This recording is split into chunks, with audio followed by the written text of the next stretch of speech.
what's up? It's Olivia. So a couple of weeks ago I uploaded a reaction to a video by Brightside talking about all the horrible requirements of being a Disney World performer.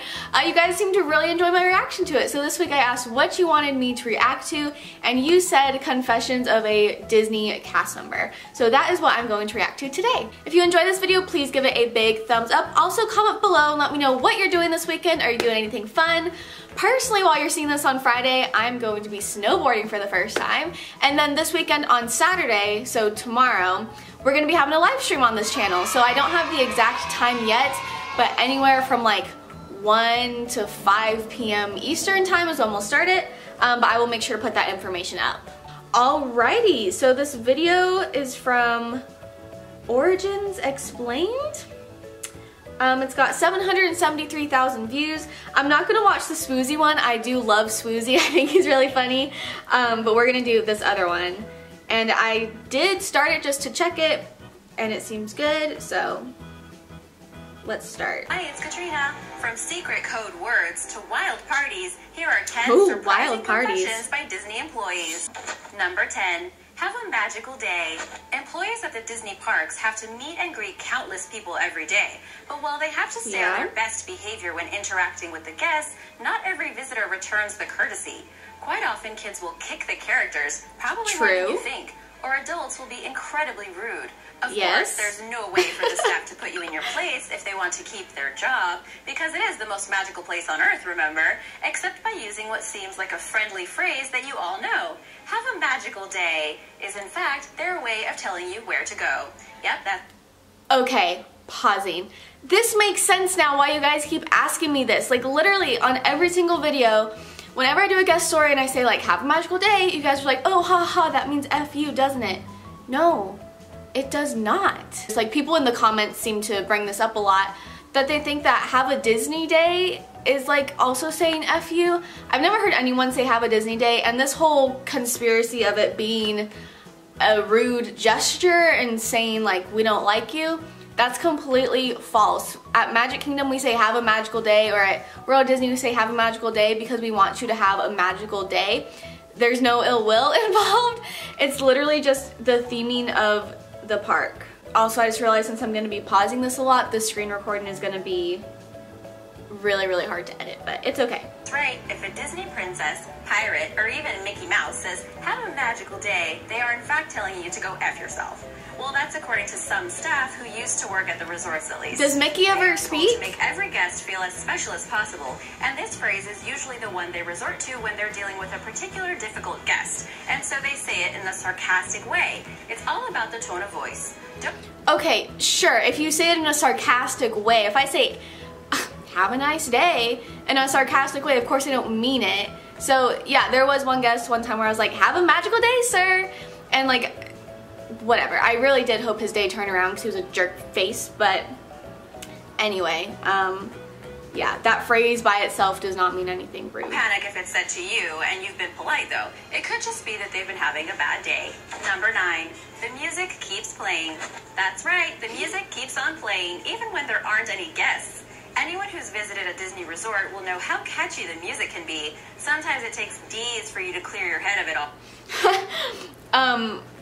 A couple things. So one, the music isn't necessarily on like 24/7. Yes, while the park is clearing out and while we're like closing up for the night, the music typically is still playing. But I have been there in the morning before where it's like not even 7 a.m. yet, the park is not open, people are still like cleaning and spraying off the sidewalks, not sidewalks, I don't know, where you walk like Animal Kingdom and all of that stuff, and the music hasn't been on yet, and then someone like turns it on. And then it's really funny that they talk about like how catchy the music is and everything, because my senior year of high school, my family and I went to Disneyland for mine and my sister's birthdays, and the music was just so much for me. I was feeling like very overstimulated. We were in Fantasyland. We were trying to get food at this place. It was quick service, but you had to, yeah, like wait till they called your number or whatever, and our number just kept not getting called, so we ended up waiting like literally half an hour for like fries and whatever. And I was just overwhelmed. I was like, oh my god, I could never work at a Disney park because this music is way too overwhelming for me. So it's funny to me that they're like, oh, it's super catchy, when for me, it's very overstimulating and I can't take it. And I'm surprised that I actually like worked at Disney a couple of times. Okay. You know the one, especially from rides like It's a Small World. I hate It's a Small World. The poor ride operators who sit there listening to the music on continuous loop all day long. And it's not just while the rides are... So when you do work there, you kind of tune stuff out. So yes, sometimes you're like, oh my gosh, this I Am a Paleontologist song is coming on again. But a lot of times you just tune it out. Operation. The CIA uses music on a repeated loop to torture and break prisoners, and they have said it's very effective. To learn more, be sure to check out my Facts About the CIA video. Can I see your citations for that? It's a Small World. According to some former employees, the music continues well past the time the last guest has ridden, as they need to continually check and test the experience to ensure it's living up to the entertainment and safety standards that you... Yeah, that's interesting that they mentioned that. So on attractions, so the rides that you go on at Disney, at the end of the night they do have cast members ride it, and they have a checklist and they go through the ride and make sure everything is working properly, making sure if a dinosaur is supposed to pop out that it pops out, if there's supposed to be a flash at a certain point that it does that it's smooth and the track is good and everything. So that is a thing, they do check the rides at night. Even the janitors sweep the place with the full music playing, something that would be taxing even for the most committed of Disney fans. Number 8, fired for taking a selfie. One of the rules of working at Disney is that you must stay in character at all times. This means answering every question in the way that your character would, knowing everything about... So first of all, they seem to be now specifically talking about character performers rather than cast members in general. The movies that they were in, and never shattering the illusion. If you play Mulan and some tourists come up to you and try to speak Chinese, you'd better have a good reason why you aren't able to speak it back to them. It's also not a great job for celebrity spotting, because if you see one, you can't go up and talk to them unless they approach you, and you absolutely mustn't ruin it. That's true for any cast member though, like whether I'm working merchandise or performer or attractions, whatever, if you see a celebrity, you're not allowed to go up to them. Like, you, of course you want to make their experience magical, but you don't want to like, oh my god, there's Chris Evans. You can do like a double take if you're like, oh my god, that's Chris Evans, but you can't like go up to them or anything like that. So that's a rule for all employees. Any of the behind the scenes magic. This means taking photos of yourself while getting ready or backstage in the resort is completely banned. There have been numerous accounts of staff members who have done this and lost their jobs soon after. If you want a picture of yourself dressed up as Cinderella, you'd be much safer getting a friend to visit the park and getting a snap for you. I mean, yes, that's true. Sometimes, especially with like parades, sometimes they'll take the cast to a specific location backstage and take a picture for them. Yeah, but in general, you're not supposed to take pictures backstage no matter what your role is at Disney. And it better be in character and not in between. You have to keep the magic real. Number 7, security is everywhere. Yes. Just as you'd find with any amusement park, there are prominently placed security staff all around Disney. But what you might not realize is that those visible guards are just the tip of the iceberg when it comes to park security, which is a good thing in this day and age. Talk about shattering the illusion. There must never be any bad event at Disney ever. Former employees have reviewed... There must never be any bad event at Disney ever. Okay, I mean, stuff happens, so okay. The extent to which the parks are monitored, and revealed that the only way to spot the undercover agents is the telltale sign of their earpieces. Of course, they are there to catch misbehaving guests who try to secretly drink alcohol, take drugs, or access areas that they... Yeah, okay. shouldn't. They are all... Okay, so... Yeah, there are a lot of security cast members. The whole secretly drink alcohol thing, I think this is talking about Disneyland specifically, because last I knew it was still a dry park, but most of the parks at Disney World you can drink, and I know at California Adventure you can drink. But yeah, there are security cast members everywhere. With each other, and there are screeners who spend all day watching people go past and radioing ahead to other guards to have a word with anyone who isn't following the rules. It's a place where you won't get away. Can't confirm that, but I would believe that. With much. So if they ever have a word with you, your best bet is to just confess, or you might get banned forever. Perhaps most surprisingly, though, is that the security are not just there to handle park visitors, but also the cast members, too. They keep an eye out to make sure staff are dressed appropriately, in the right areas, and performing duties like helping visitors and picking up any trash. I've never heard of that before. I've never had a security cast member come up to me and tell me I wasn't doing my job. I've never heard of anyone being approached by a security cast member saying, you're not supposed to be in this area. Like, that's not their job. Then again, I'm not a security cast member, so I can't say this for sure, but as far as I know, that's not their job. Number 6, the underground tunnels. Have you ever wondered why you never see a character from one area of the park walking through another in Disney? Well, because there's backstage, World? Surely they must have to move around when they go on breaks or get changed. Well, yeah, the backstage. answer is that in Magic Kingdom, there's a vast network of tunnels specifically to keep everything looking neat and clean and organized. They're actually at ground level, built on the swampland in the area, and everything you see as a guest is built on top of them. They were a part... can we just appreciate the tunnels that they showed? The tunnels were very, like, mystical, magical adventure. There's these dark, mysterious tunnels. Oh my goodness. And also now they're back to Magic Kingdom, not Disneyland. Walt Disney's original idea for keeping all the elements of a city you don't want to see hidden underground. Miss Walt. He got the idea when he was walking around Disneyland in Anaheim, saw a cowboy wandering through Tomorrowland, and it ruined his experience. Characters change down there, and it is where all the sewage and waste goes, as well as everything that would shatter the illusion of the... I'm appalled that they just actually had a photo of backstage. Magic that happens in the open. This may sound cool, but by all These are not the tunnels, y'all. They can be pretty horrific. They're really hot all of the time. I mean, imagine in Orlando with all that heat and humidity, and they're cold because of all the waste that is treated down there. They don't stink. They are known as the Utilidor tunnels and cover more than 390,000 square feet. In cleaner, more ventilated areas is where all the staff spend their downtime. There are cafeterias and even a hair salon known as Kingdom. This thing is not a cafeteria. This is clearly a restaurant somewhere. Cafeteria looks like, I don't even know how to explain it. Like a fast food restaurant, kind of. Just, yeah, okay. Sorry, that's just really funny. It's making it seem like this really grand magical. Cutters to ensure that everyone adheres to the Disney look. Number 5, cast exclusive sale. And the hair salon thing, it's not a hair salon, it's a little barber shop, so I think men can go there to get their hair, like, cut if it's not the correct Disney look, but it's not a full-on like hair salon. It can be a tough and grueling job working for the mouse, but if you're a Disney fanatic, then the perks sure make up for it. One that is particularly loved by cast members is the exclusive sales just for them. Across Magic Kingdom, there are a series of secret stores called Company D that sell items that have been pulled from the regular stores and offered for basement prices. Things that wouldn't go on sale to park visitors, like t-shirts with holes in the seams, can be found on sale for a Okay. Alright, so they've got a couple of their facts wrong here.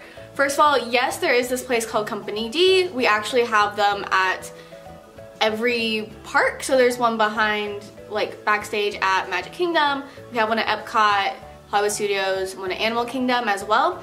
And Company D is where you can get stuff that says, like, cast member on it. It's where we can get our lanyards or, like, badge clips. I have a shirt that says Disney College Program on it, that's where I got it. I have a sticker that says Disney Cast Member, that's where I got it. So it's like cast exclusive stuff. What they're talking about with the discount thing is a different place called Cast Connections, and that is like a liquidation place. So there are some outlets in Orlando by DCP Housing. I think they're literally called Orlando Premium Outlets, and they have a like Disney liquidation store there. It's very similar to what Cast Connections is, so it's just this big area and they have discontinued stuff. So when I was on my program this last summer, they had some merchandise from the opening of Disney Shanghai, stuff that just didn't sell, and so now they're like trying to sell it to cast members, and you do get it at a reduced rate. Sometimes, there were stuff from like the Disneyland 60th anniversary, which was now a couple years ago, but they still have some stuff from it. Anything that's been discontinued or just old Alex and Ani's, things like that. So that's at Cast Connections. And then they do have a little part called Mickey's Treasures, which is where you'll find things for like super sale, and that's the section. It's a very small room where there is stuff that like has holes in it, or the seam is weird, or it's something electronic and it doesn't work, and it like simply just replacing the batteries didn't fix it, things like that. So yeah, there aren't, there aren't a ton of these secret exclusive stores with all these sales for cast members. Like, the liquidation stuff goes to one place where, yes, it's for cast members. It is reduced from what you would buy it in the park, but it's also stuff from like a couple of years ago or discontinued things, and then a smaller section for stuff that's damaged that you can buy, again, at a reduced rate. Fraction of the price they would normally sell for, which explains why anyone you know who works there is always decked out with the latest gear. Even more, twice a year there's a huge sale called the Salsa Sales for cast members that is only open to them and their guests. I have never heard of that before. I worked at Disney World twice. I have friends who work at Disneyland. I have friends who work for Disney Cruise Line. I've never heard of them reference this salsa sale thing. I don't know if that's old. I don't know if it's only at certain parks. Never heard of that before. Is to clear out old stock lines and any excess inventory that they have, and involves several huge tents being full of virtually every piece of merchandise. Never heard of this. Everyone needs a friend who works at Disney. Number 4, drug tests only for operators. Disney is very strict on how their staff behave while at work, but as far as they're concerned, their cast members can do whatever they want when they're off the clock. Of course, showing up to work inebriated is a complete no-no, but it's only the people who are responsible for operating the rides that are regularly drug tested to ensure they are capable of dealing with any emergencies that are... I think like any job, like I feel like for my job right now, I'm a teaching assistant, I'm a graduate assistant. I don't think I'm subject to random drug testing. But if I was in any safety critical role, no matter where it was, if I was a bus driver, I can't think of any other safety critical roles, but here like a lifeguard, or yeah, a ride operator, security, like of course you're gonna be subject to random drug testing. It has to do with safety, and yeah, you don't, usually when you're like working retail, that's not really a thing anyway, so why would it be? That's a good thing. Anyway. As for everyone else, it seems as if the mouse is more than happy with them partying. Online message boards are full of stories of past employees about how cast member parties are the best. After all, where else could you find yourself having a beer with Ariel and Princess Leia in one place? There are some freaky parties too, but you guys... Okay, what? First off, cast members are way too tired to party, okay? Like, let's just get that out there. We're tired people. We go home, we shower, we watch a Disney movie, and go to bed. Like, that is what we do. Cast members are really tired. Secondly, where else can you drink with Aurora and Ariel? You don't take the costumes home. So they're very strict about that, especially with performers. Like, you pick it up when you come to work, and then you literally have to scan it so they know that you don't have it anymore, and like put it in the appropriate bins. So that's not a thing. And then also the whole getting wild thing. Like at Disney World, there is someone who has a Halloween party every year for cast members, but it's not like this wild, crazy, everyone's drunk all over the place. No. Again, a lot of people either just got off work or probably have work the next day. Maybe their next day is off, but of course there's individual differences, so there are probably going to be cast members that like to party and whatever, but this whole, oh, we all have ragers on the weekend, that's not a thing as far as I know, at least in any circle that me or any of my friends or neighbors or roommates were in at Disney. Not a thing. You guys can just Google that. Number 3, specific look requirements. Cast members need to have a very specific look to be able to work at Disney. Yep. Of course, there's called the obvious Disney requirements such as no visible tattoos or excessive piercings. Yes. But if you want to perform as a princess or any other star, then you need to fit within the parameters that Disney looks for. Of Former course. cast members have shared very specific information. To be a princess, you need to be between 5'4" and 5'7", and every other face character has their own height requirements. You must know everything about the character you portray, so... Okay, so we've kind of touched on this before, but the entertainment industry is completely different than any other industry. Like, yes, if I'm applying for a job at Target or Whole Foods, they can't be like, oh, you're blonde and less than 5'1.5", so we're not hiring you. Like, no, that's not a thing. But in an entertainment role, whether you're auditioning for a movie or a play or to be a character performer at Disney, of course they're gonna have specific look requirements. And as far as the height thing, I've touched on this before. It depends on who Disney has already hired. There's not a set, like the 5'4" to 5'7" thing I know is completely false. It's a wide range of heights. It literally just depends on what they're looking for. And then yes, of course, you know everything about the character. duh. Answer any questions the guests may ask of you. And the largest dress size available for princesses is a size 10. That's false. After a rigorous interview process, Disney provides all of the makeup and training needed to be able to perfect the look, and typically only employ people between the age of 18 and 23 for the princess roles.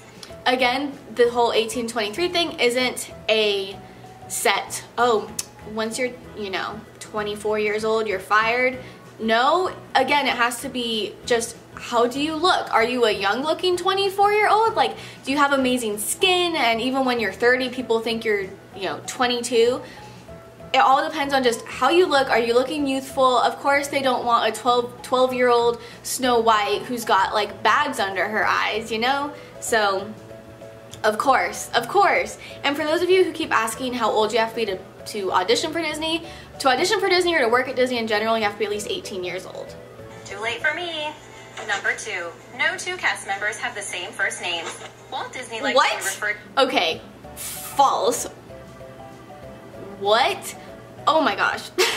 Let's hear what they have to say and then I have a little story for you. ...to as Walt, and this tradition has continued with all of the cast members on site. Name tags only have your first name on them, and if you have the same name as someone else working in the same area as you, then you have to come up with a different one to prevent any confusion. No, you don't. It's important that each cast member remembers to bring their name tags to work whenever they're on duty, but Disney has them covered just in case they forget. They are given a temporary tag, which will always show their name as being Chris from Orlando. We've talked about Chris from Orlando before. So yeah, that's a thing. You do need to bring your name tag to work. Sometimes you forget, and sometimes they'll have a little like bucket of name tags from past cast members or people who lost their name tags. So you could be Jordan from Mercyhurst University or whatever, but a lot of times Chris from Orlando is the basic one that they do have. So if you ever come across Chris, it's more than likely a staff member who's a bit forgetful, and you may want to find someone else to help you with your needs, especially... For real, you're gonna find someone else to help with your needs? No. Don't be a dum-dum. It could be that they brought a different bag to work, could be that they accidentally turned it in with their costume to costuming and their new one hasn't been made yet. That's really dumb and rude to be like, oh, they're Chris from Orlando, because there are literally people named Chris from Orlando or Chris from Osceola County. Like, those are some people's real names, and to judge someone and not ask them for help because you're assuming that they're a forgetful person because they don't have their name tag, which you don't even know is their name tag. Sorry, that really irritates me. It tells you to have a magical day. Number 1, secret code word. Okay, so I'm gonna go back to the whole first name thing. So one day a guest came off the dinosaur ride, was like really upset.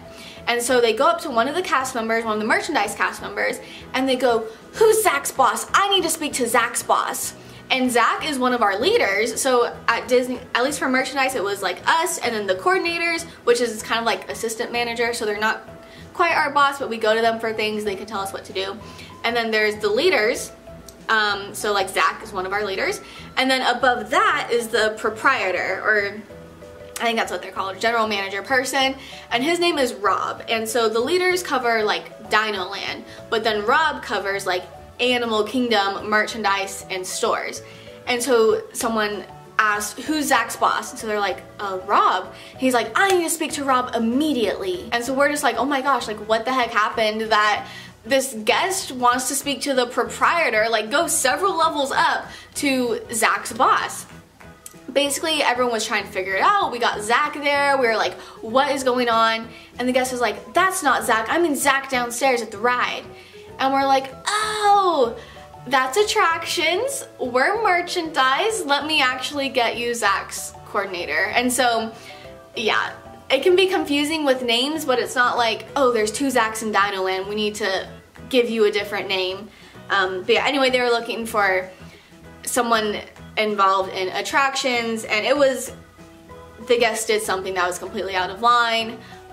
So it wasn't anything against Disney cast members, it was the guest who's being really rude about what he wanted to see Zach's boss for. Okay, let's see what this last one is.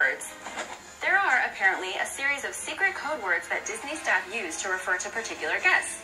Those with annual passes, for example, tend to behave in a more entitled way when they are at the parks, so some employees might call them passholes. Not so secret anymore. Oh my god, okay. I'm sure someone has said that at some time, but that's not something that we just like say. Nothing that like me or any of my friends or coworkers or roommates or neighbors ever said. This, of course, would never be said to your face, but there are others that are said more openly in public. Treasured guests, for example, are the complete opposite. I always see that on videos and stuff talking about cast member secrets, like, oh, a treasured guest means whatever. I've never heard of someone refer to another guest as treasured, so. They are visitors that the staff have found to be particularly difficult or unruly. On Disney Cruise Lines, if someone is thought to have peed in the pool, then it's referred to as Code Winnie. Looking at you, kid. And if someone throws up somewhere in a park, it's referred to as a Code V, or a protein shake. The first true thing they've said. First of all, though, the first true thing they've said, Code V is vomit. I don't know what they mean by protein shake spill. I've never heard of that before, but Code V is vomit. So good job, video. You got one thing right. Is the white powder alert. It's not what you think. Rather than being someone being caught with cocaine, it is instead a call for the cleaners after a guest has spread the ashes of a loved one. Often seen as a sentimental place, it's apparently not too uncommon for some people do that. They'll drop their loved one's ashes on the Haunted Mansion and they have to completely shut the ride down, clean it up, sanitize it. Why? Why? To commit this illegal act on Disney grounds, so employees have to deal with it as delicately as possible. Thanks for watching. So that is my reaction to this video. The thing is, that's really interesting is it was filmed it was filmed literally a year ago, January 2018. And a lot of the stuff, and honestly a lot of their footage was from a really long time ago. Or at least the stuff they were talking about is stuff that I've never heard of before. I worked for the company in fall 2016 and then again this last summer, so summer 2018. So maybe this is stuff that's older that they're talking about. I don't know. Let me know of any weird confessions that you've heard before that you want to know if it's true or not. Comment down below and I will let you know my insight on it. Again, of course, I'm not gonna know every single thing about the Disney company, but I've been in that culture for a while, so like I feel like I have a pretty good idea of what's going on. Like this video, please give it a big thumbs up. Make sure to subscribe to my channel for more content. Next, I want to react to Disney College Program memes. I think that's gonna be a really fun time for me. So, hope you guys enjoyed this. Have a wonderful day. Keep dreaming out loud, and I will see you guys next time. Bye!